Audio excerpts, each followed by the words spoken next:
scammed. This meeting is being recorded. Excuse me. A lot of times people either being scammed via either the internet, through an email, or through a phone call that they've gotten.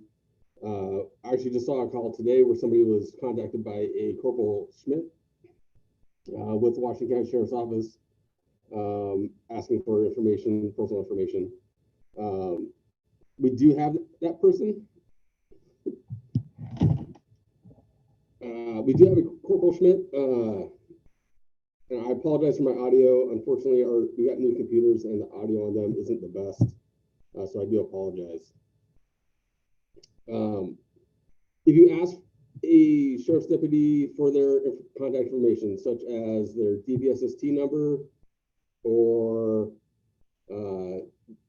some way to verify their information, we will give that to you. If they do not, they are a scammer. Aside from that, that's about all that I have. Are there any questions?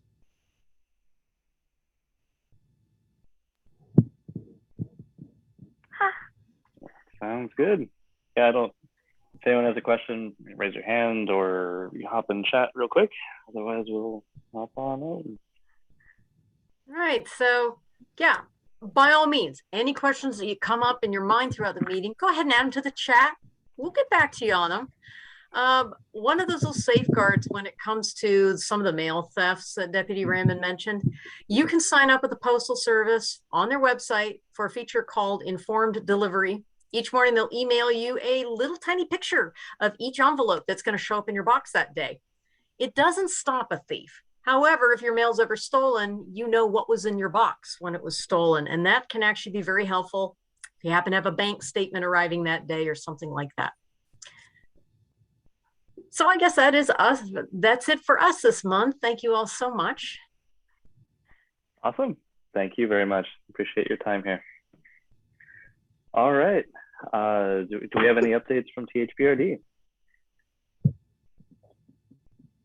Sure, Liana, with THPRD, I do have some updates for you. I've got a few kind of general updates and then a specific update just for this CPO and this neighborhood. So I'll start with some general updates. I mentioned last time, want to mention again that THPRD is hiring.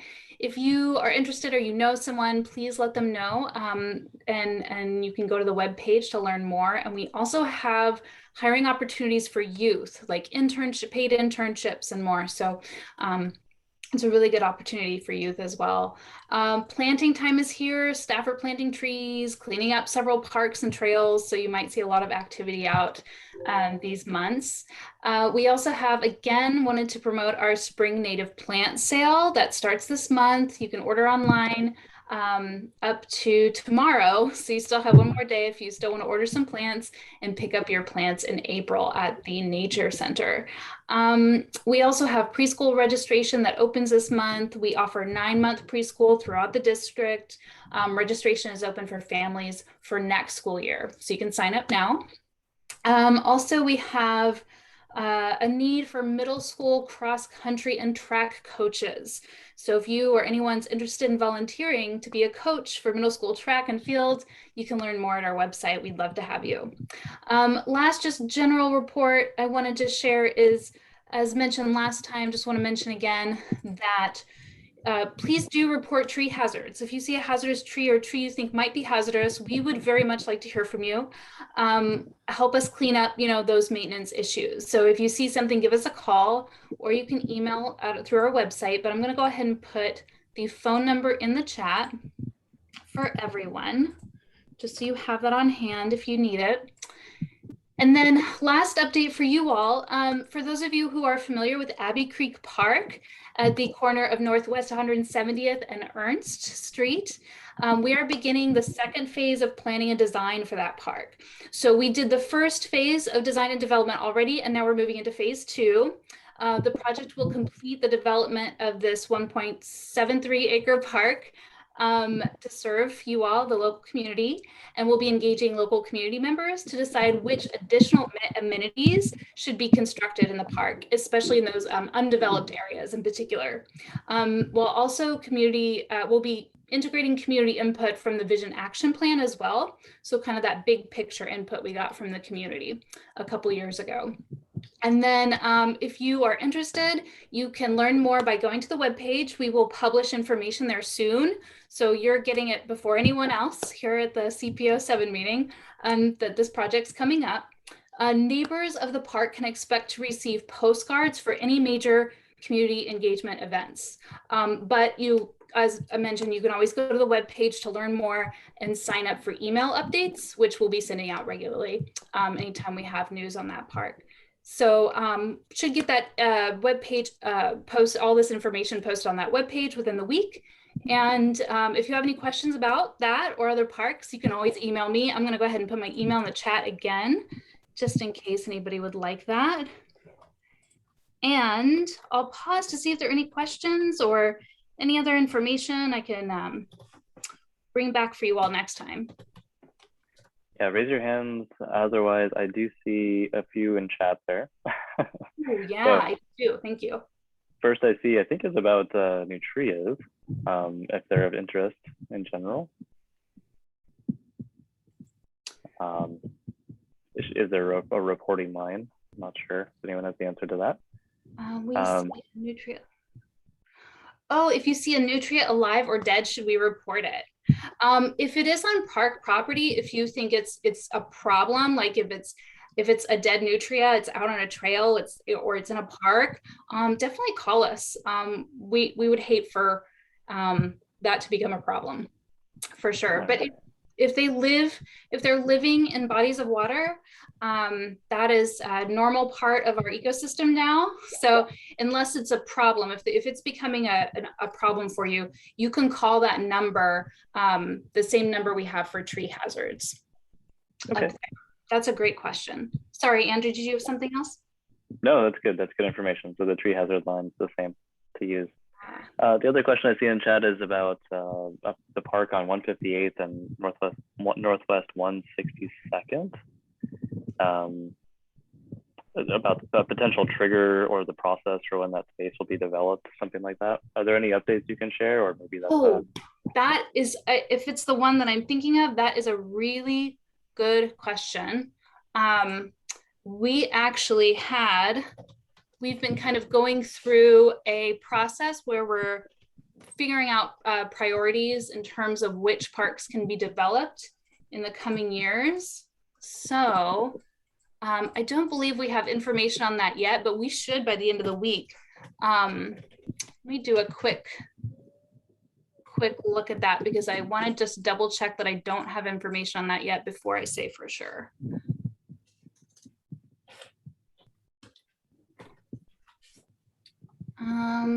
Okay. No, I don't have information on that very particular property yet, but we should know soon. I'm going to make a note in my calendar to get that information. Would it be better to email the chairs with this information so it goes out sooner, or would you prefer to wait to the next meeting? Sure. If it's handy, you can email it to us and we can figure out how to get it out. Otherwise, yeah. Yeah, I would hate for you all to wait a whole month. We can always post it on our Facebook site. So if you get it to us, we can post it on the Facebook site and get it taken care of that way. Very cool. Okay. So then I think that's it. There was one more coming on. So Jeff asked about the maintenance email. I saw you replied to that. And then lastly on there was, would it be the same contact if you see graffiti on park property, or what should people do if they see that? Ooh, those are good questions. So those would be two different contacts. And what I'll do is I'll go ahead and I'll respond to those in the chat, so everyone has them. Awesome. Thank you. Pleasure. Yeah. All right. Thank you for very much. that update. All right. Mary, I see you have your hand raised. I do have a hand up. We typically let anybody that's running for political office to say a real short amount of words, and I see Brian Decker is on the in the participants. So are you okay if I allow him to talk? Perfect. Yes. And then I think we missed the water district too. I wasn't sure if we had somebody on from there, but we can come back. Okay, Brian, I think you're able to talk now if you'd like. Well, thank you so much. I really appreciate you giving me the opportunity. I am Brian Decker. I'm running to be Washington County's next district attorney. I'll be respectful of your time and just give you a little 2-minute overview of who I am and why this is an important race. I'm a former public defender here in Washington County, and I'm a former federal prosecutor in President Obama's Justice Department. The district attorney is the lawyer who is in charge of prosecuting crimes for the county, and the policies that the DA set are the decisions that affect the outcomes in thousands of cases. I believe we need the district attorney to do more to address root causes like addiction, mental illness, and homelessness, so that we can achieve safety through accountability, rehabilitation, and prevention. We need to end discrimination in the criminal justice system and its negative impacts on Black and brown people, people with disabilities, and LGBTQ+ folks. We need to present more options and better service for victims and survivors. And we need to deal with neglected crimes like wage theft and environmental crimes. I want to close with the fact that I love this community. I live in Beaverton. I'm raising my daughter here. She's a first grader at Vose. I'm on the board of the PTO. My mom lives just down the road about 1.5 miles. If you want to learn more about my race, please go to deckerfordda.com, or you can reach out to me directly at brian@deckerfordda.com. And I am always looking for more opportunities to connect with individuals and groups. Thank you very much for your time. Thanks, Brian. Thanks for coming to share that with us. And I appreciate, in case anyone has any other announcements, and just a good example of it, if you are running for office or if you have a community announcement, there's time to do it. So much appreciated. Do we have anyone from the water district on, just to round things out here? Okay, I'll take that as a no. Always welcome to get in there as well. So the next item on the agenda, we had, so last meeting we had a little bit segment about this, introducing the motivation behind it, but there's now been a letter drafted for a recommendation that's adding some language around the placement of gas stations near, I guess I'll call them sensitive areas. So last time we took an approval vote to recommend a drafted letter. The letter has been drafted, and there was a link in the agenda if you'd like to check it out. So I'd like to take just a minute here and go ahead and take a vote as far as approving the language of the letter and getting ready to send it. I think, Mary, is the right thing to ask for here. And then yeah, I think one of the first, I was going to talk about the procedure because okay. Yeah, we'll flip it around this time. Yeah. We actually took a vote last time and then realized that we had too many people that abstained. So I think we need to clarify who is eligible to vote. So anyone who lives, owns property, or owns a business within CPO 7's boundaries. And our boundaries extend up to the Washington-Multnomah County line. And we don't include West Bonnie Slope. We don't include Cedar Mill. We don't, and we go as far west as Cornelius Pass, and then we go all the way down to baseline. So if you live, own property, or own a business within those boundaries, you're eligible to vote. So that's the procedure. I think, you know, what we need to do is really make clear who's choosing to abstain, as well as the yes and no votes. So we'll run. I think we talked last time. What worked really well, especially on these Zoom meetings, is you know, please when we call for abstain, you know, raise your hand if you don't meet those requirements, and then what we'll do is we'll take account of the no's. So we'll ask for no's, raise your hand if you vote no as far as approving, and then we'll assume that everybody who hasn't, you know, voted no or abstained, you know, and with a certain amount of diligence, is voting yes. just it works better for these particular Zoom calls. So sound good, everyone? Any questions as far as that? All right. So without, I guess, further ado, let's as far as approving the language and in the letter for the gas station recommendation, can we get a count of the no's, I suppose, first? And you vote by raising your hand. Yes, Just please raise reduce your it. hand if you'd like to vote not to approve the letter as drafted.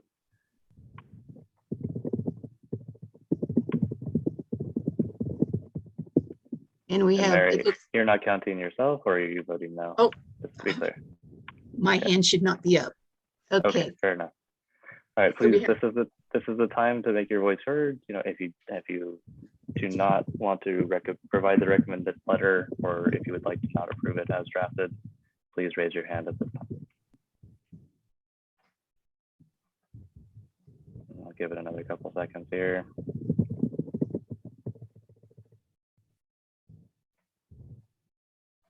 Okay, I'm closing the no vote now. Okay. So I saw one person raise their hand and then put it down before the time ended. So I'm assuming that there's no votes for no. Okay, can I get a count of if you'd like to abstain from voting, can you please raise your hand? And if you're not eligible to vote, that helps you just so we can get an accurate count here.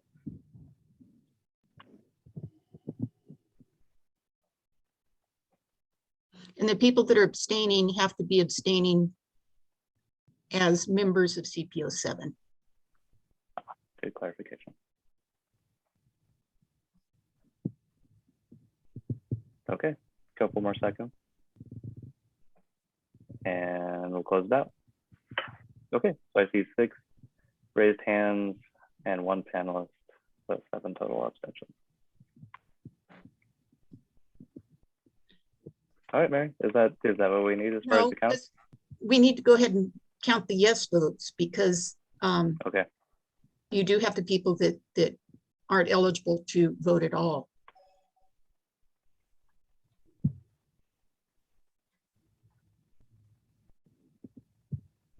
So are we doing the yes votes now? okay, yeah, it was a little awkward last time, but we can do a round of yeses too. All right, please, we'll open the yes count here. If you'd like to approve the letter as drafted, if you'd like to approve language around adding requirements for gas station placement, please raise your hand at this time.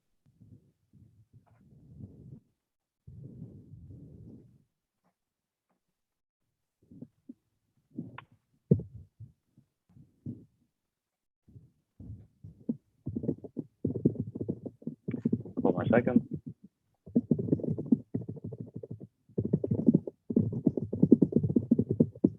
And I'll close out the count. So I see 3 panelists, 10 attendees in total. So the final count is 12 yeses, 1 no, and 7 abstains. So the yeses carry the vote. Okay, thanks everyone. Anything else, Mary? Is that official? That should take care of it, yes. Okay, without further ado, let's roll into, I think we have our counselor. Yes, we do. Juan Carlos, would you like the floor? Yeah, hi everyone. How's it going? Very well, floor is yours. All right, wonderful. Well, I'm here with, I think, some folks from Washington County, potentially. I know that at a meeting that I was unfortunately not able to make a few months ago, we'd spoken about Shackelford Road and some transportation issues in the North Bethany area. And I now see County Commissioner Pam Treece joining me, turning on her camera and waving. Hi, Pam. And I see Andy as well, who's here. And I believe the way that we're going to roll this out is we're going to go through some questions that Mary emailed me. And just to reiterate those questions. There were three. The county or representatives from the county will answer the first, and I can answer the last two. That's my understanding for how we'll go through this. But the questions are: does the land between North Bethany and Northwest 185th need to be inside the urban growth boundary for the Shackelford Road connection to 185th Avenue to be built? That's the first question. The second is, what steps need to be taken before this new area can be considered in the upcoming urban growth boundary, also known as the UGB expansion?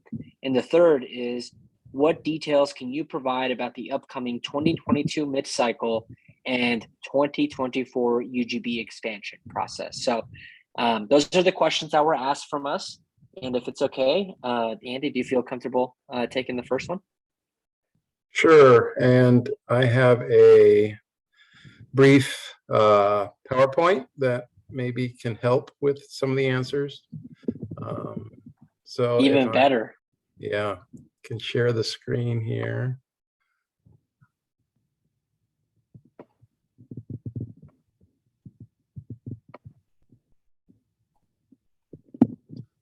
Let's see here. Okay, is that up? Yes, I can see it. Okay. So first, let me just talk a little bit about what the the Shackleford Road extension is. So we have that red circle-like thing around it, and it is in an area that's blue, and so that blue area are urban reserve areas. So back in, I think, Andy, sorry, Yes. sorry to interrupt you, but the presentation is just stuck on the first on my end here. So I'm not sure if you have to switch the view here. I can only see the first page though, of the slide. Do you see a map? No, I see the kind of the overview of North Bethany. A map that has Shackleford in the blue area? No, I see the first slide only. Okay, let me go back here. So I'm told you're not in the slideshow mode. Do you see it now? Yes, thank you. All right, let's do it this way. The slideshow mode for some reason wasn't working. So you see a map that says Shackelford extension to 185th? Yes. And then there that says Shackelford Road, and then there's a blue blob in the upper left corner. So anyway, this is a map of North Bethany. Shackelford Road was included in the North Bethany plan that the county adopted in 2011. The green dot means that it's a proposed road. Clearly, it's not built yet. And because it goes into the rural area, it's a rural 2-lane, what's called a collector road, which is not a road with a ton of traffic on it, but it's got more traffic than a normal local street. So people kind of in the area would have probably more traffic than Joss Avenue, but less traffic than Springville Road. So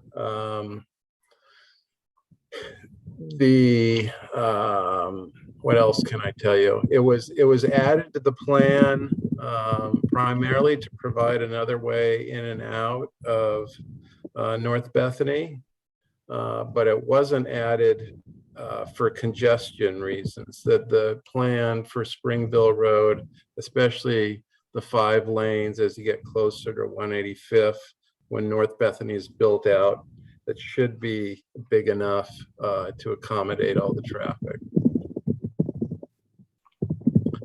So do you see another slide now? So again, I mentioned that in 2011, the North Bethany plan was adopted. And along with that, there was a unique transportation funding strategy that went along with it.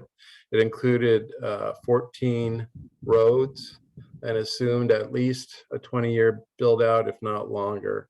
And so it took about 3, 4, 5 years to reach this agreement with the property owners and the developers who were involved to find kind of this balance. So it's different than the rest of the county in terms of transportation funding. So the elements are the transportation development tax, which is elsewhere in the county, but there was a commitment to spend 75% of that money in North Bethany. There's a North Bethany transportation system development charge, which was the first sort of special area system development charge. And so everybody who built in North Bethany had to pay that along with the transportation development tax. There was a commitment sort of before the fact from the Major Streets Transportation Improvement Program of $10 million that's associated with property taxes. It's a very small trust and agency account. And then another unique thing was the establishment of the North Bethany County Service District for roads. So when the funding strategy was developed, there was a recognition that there may be some roads that there's not enough money for, just because the system development charges and other commitments would be too high to make things feasible to go forward. So I'm going to share now what's actually in the plan that has sort of committed funding, and when North Bethany is built out, there should be enough money for all these roads to be built, and they're all in sort of different phases right now.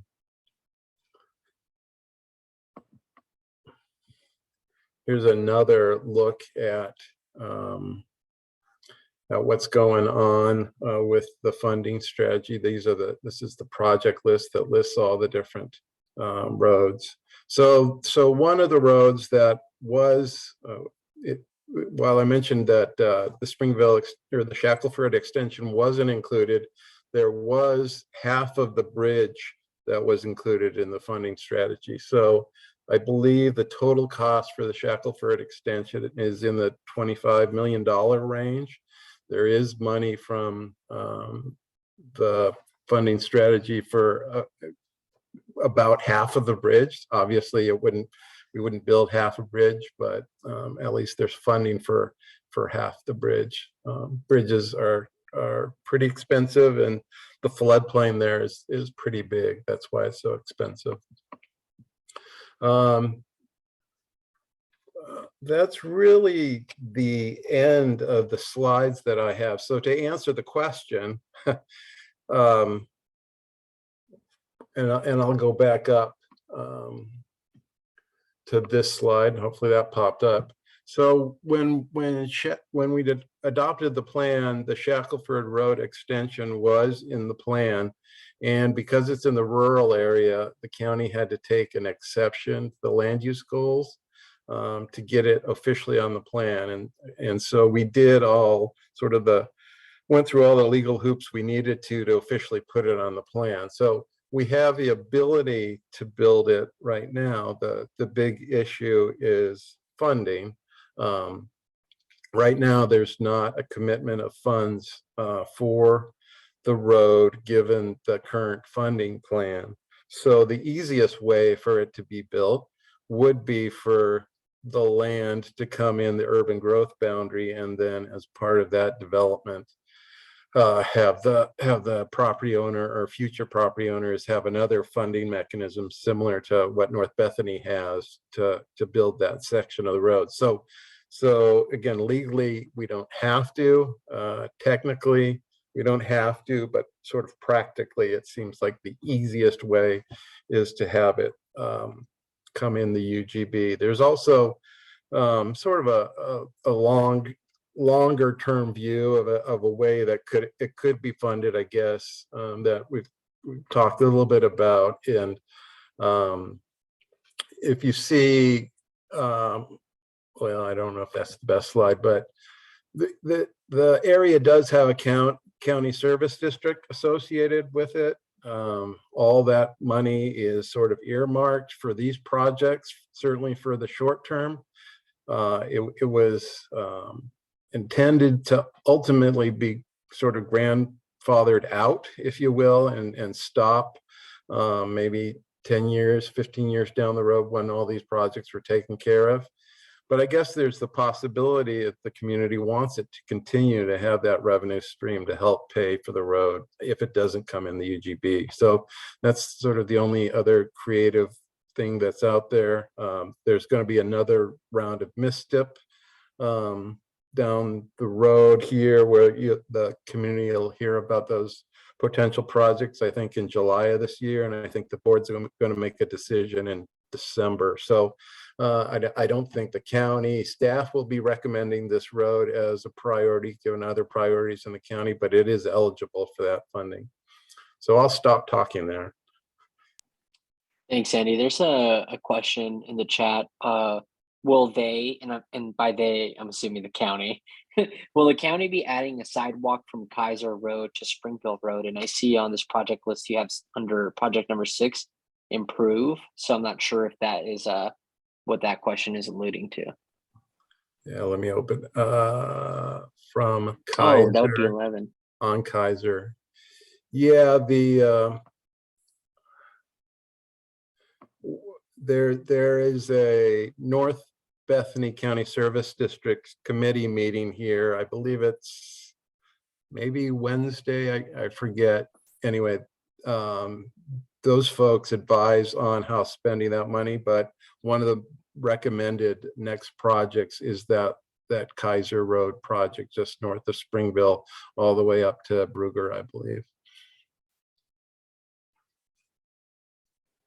So that's the 185th part. The UGB I can be a utility infielder on, but I shouldn't take the lead on. Thanks, Andy. You're a wealth of knowledge, and it's really wonderful to have you here with the CPO. I see some questions continuing to come in, but let me kind of field some of the questions that were emailed to me while I wasn't able to make it. And again, folks, happy to be here. Sorry I wasn't able to join last time. And I am the Metro Councilor that represents District 4, which includes Bethany, North Bethany, and Beaverton, and everything west of Forest Grove. So it's a pleasure to be here and help shed some light on these matters. So one of the questions that we received: what steps need to be taken before the area can be considered in the upcoming urban growth boundary expansion? So as was mentioned before, the first step is the completion of a concept plan for the area. And that's assuming that in this upcoming UGB expansion, it would mean the 2024 legislative cycle. While this would not be a major lift, it does require the county to complete that plan, and that concept plan would need to be completed by mid-2024. And as that stands, it could be a short timeline. But Metro completes an urban growth report to determine the need, and that's essentially the foundation of what leads us to consider expanding a UGB, whether that's in this area or that's in Happy Valley or down by Tigard or Hillsborough, Forest Grove, you name it. We're required to complete urban growth reports by the end of 2024.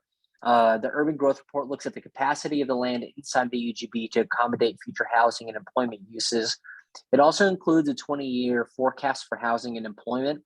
And based on these two analyses, Metro determines if there's a surplus of capacity or a deficit of capacity for housing and employment land needs for the next 20 years. And if there's a deficit, also known as a need, then Metro has the ability to expand the UGB to accommodate either housing or employment land shortfall. And it's pretty interesting, though. I will tell you, from the time that I've joined the council, this kind of forecast formula is something that I've tried to learn more about in my role here. And I will say that shortage of land doesn't always equate to shortage of housing in the model, just because the model does account for potential the density and redevelopment or development of underutilized lands within the urban growth boundary. So like any model, you know, it has its quirks, and the staff uses that to kind of move the process forward. Metro is required by state law to complete an analysis of all the urban reserve areas in the region to meet the residential employment land identified in that urban growth report. And the analysis must consider 4 location factors that are included in state law and Metro code. So if new land is needed, Metro studies alternative locations for UGB expansion. Consideration includes access to services, governance. As noted, a concept plan for an urban reserve is required for the UGB expansions, and the concept plan determines land uses, natural resource areas, infrastructure needs, cost, potential funding, and all of those things are needed to determine whether the expansion is merited. Some kind of like off commentary, just my own interpretation of the process. And you know, I'm not as skilled as Andy in this, but you know, essentially, you know, Metro goes through this process to determine, you know, when and where to add land, and that, you know, that recommendation is essentially, you know, brought through the courts, and you know, folks can appeal it or not, and you know, from there, you know, the forecast is often the best path forward. And the most expedient to help us justify that. You know, if for example, Metro wanted to justify and go against the forecast, then you know, we would probably get quite a bit of appeals, and it would delay the process for years and years and years. So that answers that first question. The next answer is pretty short, so I'll go ahead and answer that. What details can you provide about the upcoming 2022 mid-cycle and 2024 UGB expansion process? So this is actually underway right now. The Metro COO, Melissa Madrigal, will submit a recommendation to the Metro Council on Tigard's 2022 mid-cycle UGB ask on March 18th. So just this week. And only Tigard has submitted an interest proposal for this mid-cycle process. The 2024 UGB expansion process will begin in 2023. It starts with the urban growth report, which usually takes between 12 to 6 months to complete. So those are the answers to the question. I hope that they help shed some light on the issue. And if anyone has any questions for Andy, myself, or Commissioner Treece, you know, we're available to answer. So thank you. Awesome. Thanks for that update. So that's, yeah, there's a lot of things at play behind there. So I do see some hands raised. I was just scrolling through chat here really quick, to see if there's any clear questions. All right, let's go to the raised hands first. So I've got just top of the list here. I don't know how to say that, but FCHCH, you are allowed to talk. Go ahead. FCACH, do you have a question for the panel here?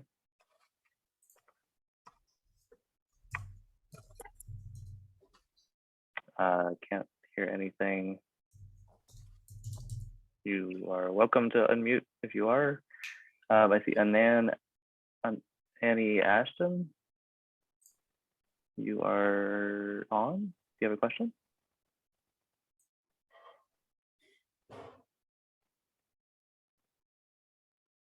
Okay, nothing heard. Kyle. I did see a couple more questions in the chat that I can answer if you'd like. Yeah, quick question. Yeah, Kyle, let's round out the hands and then we'll go to chat here real quick. Okay. I was just wondering when they are planning on connecting Shackleford, where it currently is, east of Kaiser, to Kaiser Road.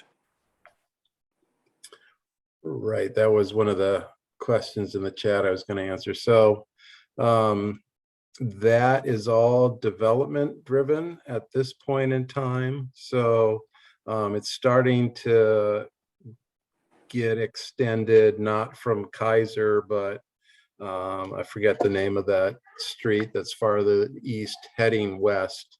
There's still going to be a gap in between that point and Kaiser, but once that property develops, they'll be conditioned to build the road. So it's all sort of dependent on when that property develops at this point in time.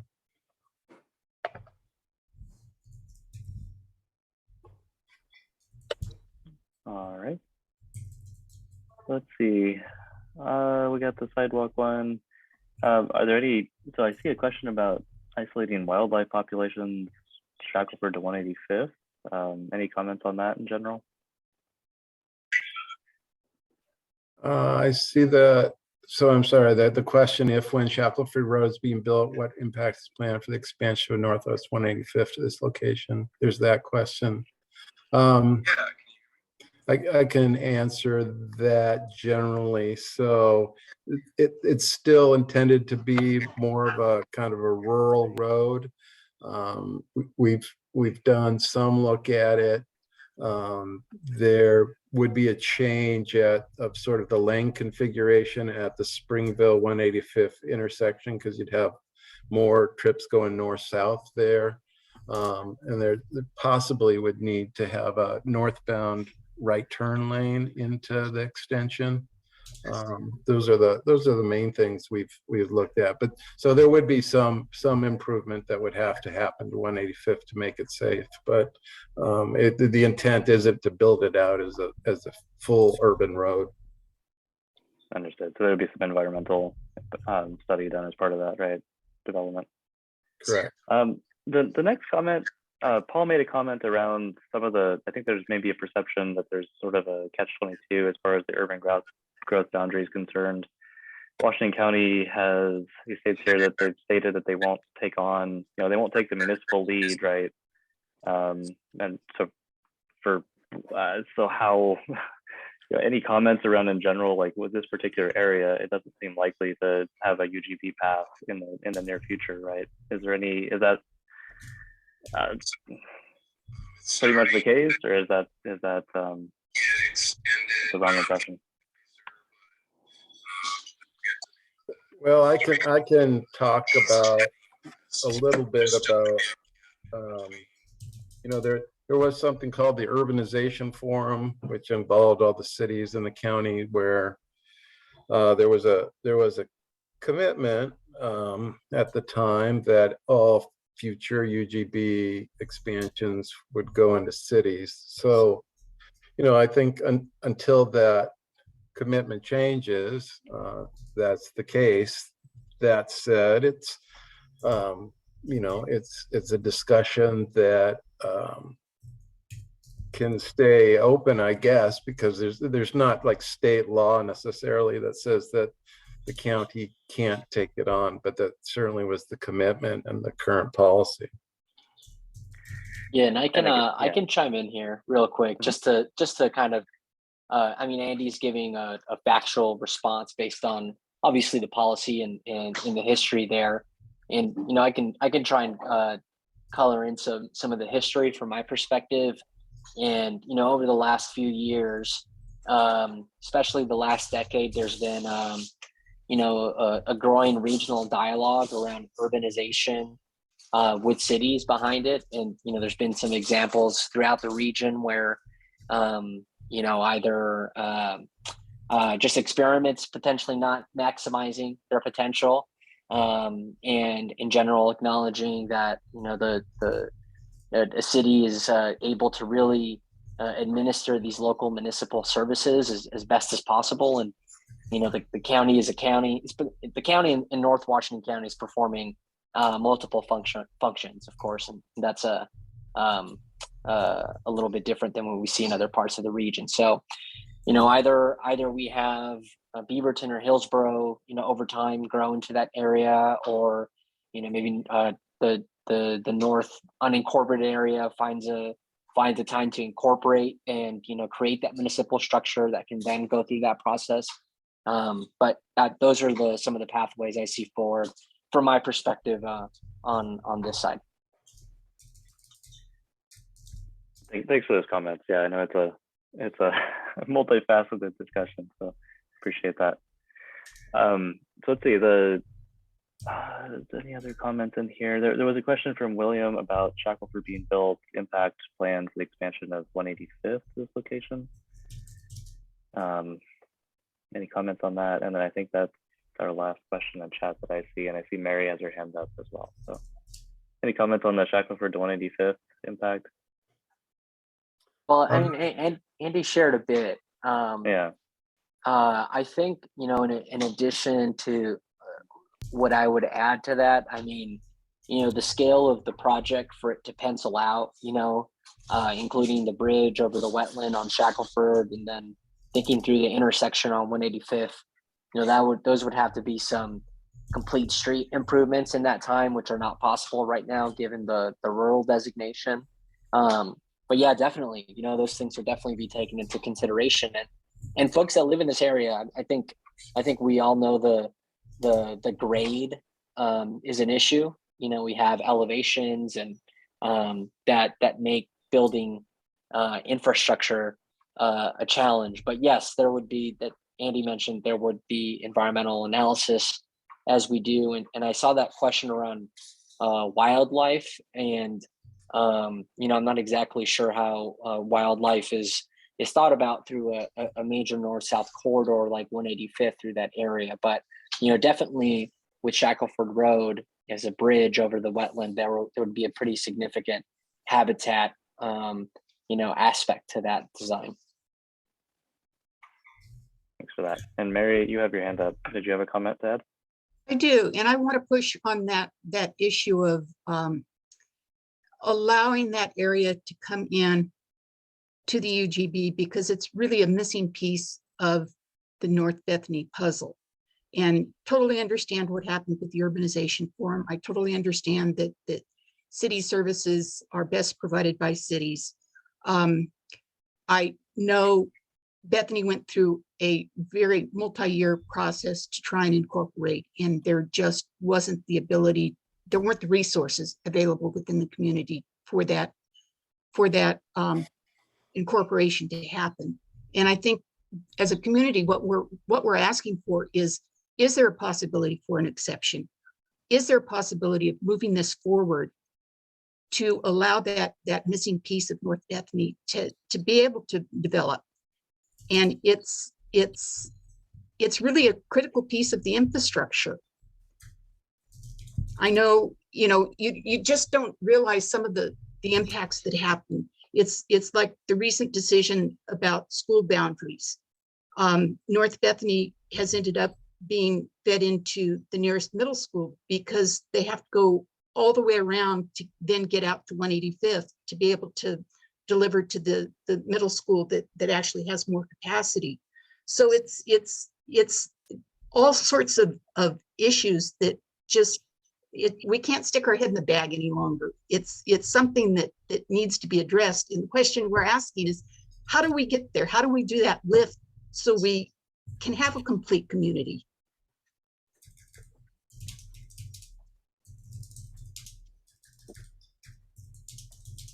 Well, I mean, again, you know, this is I'm speaking from my metro perspective, trying to be, you know, respectful of the boundary between us and the county. But yeah, I think Andy laid out some of the pathways for, you know, how to raise money for that project. And you know, I wanted to share that I understand, I empathize with that, with the transportation. And I know that in conversations with Commissioner Treece, we've definitely talked about, you know, this was obviously something that was in the original concept, and that's something that resonates with us. But you know, a few things have changed since that, and there are obstacles, and that's what we're trying to walk through with folks, and you know, completely understand. And I see Commissioner Treece turned her camera on, so I'll let her add a bit. Well, thank you, Juan Carlos, Councilor Gonzalez.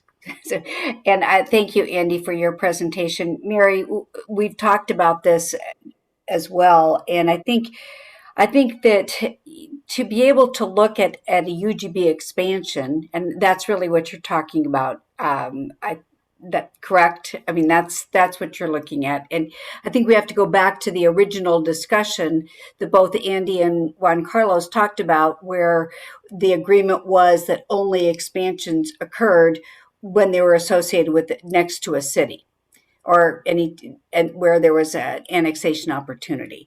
So I think that that's the ground zero. And Andy, correct me if I'm wrong there, but I think that's where we need to go back. And I also have to tell you, I'm very sorry. I have to leave at 8 o'clock for another meeting, or actually I have to leave at 5 to 8 for another meeting. So I didn't want you to think I wasn't engaged and involved, but I think that that's where we need to go back to talk about whether or not we can even discuss with Metro the possibility of an expansion around an unassociated piece of property.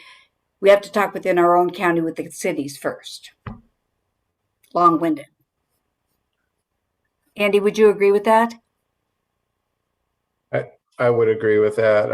I also just want to mention one component that certainly has been common to all the UGB expansions that I've been associated with, and it's the property owner doing a lot of the work and investigating all the possibilities and working with all the jurisdictions to make that happen. And so, that's, I don't know enough about where the property owner is here and how much they've invested in investigating the answers to those questions. But that's always a very important part of these is, the property owner has to be good to go and helps with some of the resources to make it happen. Do I have, and I think just to wrap us out here, because we're last minute, do I understand as well that, so I think in your presentation you mentioned that there's a grandfathered plan in there as well, right? So there is still an avenue to fund the planned road through the county, but it would be obviously in need of money, and it's not on the county priorities right now, right? Because it's allocated for other things, right? Is that correct? So UGB, obviously, our discussion here, right? It's a long thing. I was mentioning the county service district, which was maybe I chose the wrong word. It's actually, I think the intent was that it was going to sunset ultimately once all the projects were taken care of. I don't know all the legal things that would need to happen for it to be continued into the future. And part of that would be the people who live in North Bethany wanting it to continue. That's money that's coming out of their all out of their wallets to go to pay for taxes for roads. So, but at least it's an existing mechanism that once all the roads in North Bethany were paid for, at least it's there. And we haven't talked very much about that as a possibility, but it's something that the community really wanted to be explored. I think that it could be looked at. Okay, yeah, so Greg's comment in chat here, I think we talked about in the last meeting a little bit as well, right? There's some history there where there was maybe a two-step kind of thing might make more sense than waiting for an ultimate addition into the UGB or something like that. So okay, that's good. That makes sense. So Andrew, Maureen Barnhart has had her hand up.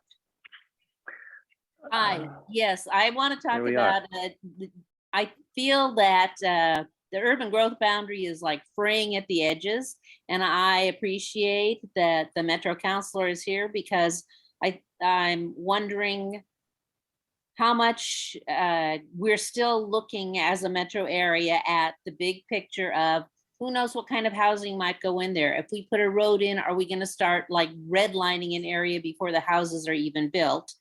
And I also had the question about the wildlife, because there is a herd of elk around here, and I used to very rarely see them, and I see them all the time now, and I'm sure it's because they're being squeezed out. So sorry, because I know it's like 3 minutes to 8. I'll stop there.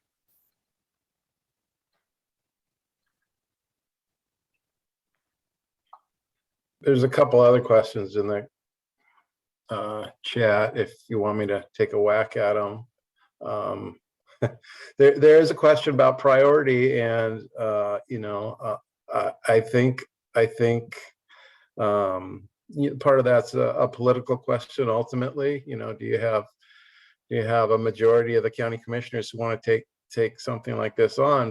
But clearly, I've been doing this a long time, and there's still billions of dollars of transportation needs not on the edge of the UGB that haven't been met. If you go talk to people who live along Walker Road or Garden Home Road, they're going, we've lived here for 30 years and you still haven't gotten to us. So I don't think, at least I'm ducking the question of priority. And we'd love to have money for everything, but there's some hard choices to be made.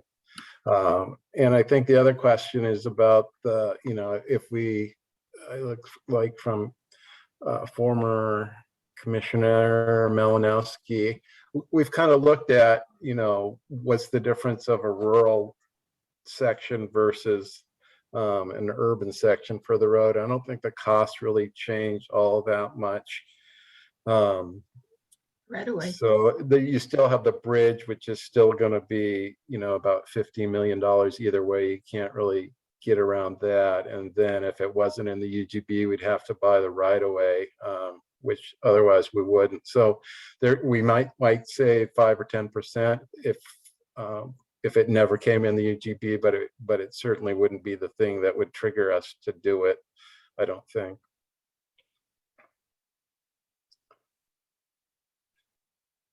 Well, I know we're approaching 8. I would definitely love to. I would definitely love to check in with folks that would be interested in kind of sharing some of the history with me.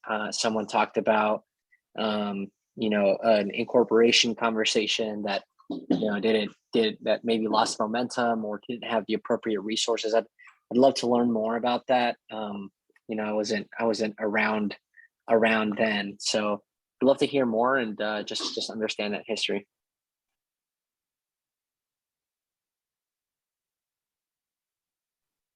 That's awesome. Yeah, we'll take a note on that. And then let's see, I'm trying to think. I think the general call would be, if you do have input for this or the priority, right? You heard from the panel here. Please contact your commissioner and write letters, and we'll do our best as well. It's obviously an important topic for our community as well. So having said that, I appreciate everyone's time here. Thank you so much for spending your evening with us here. And we'll roll into steering committee here as soon as we adjourn. So I'll put a motion out there to adjourn.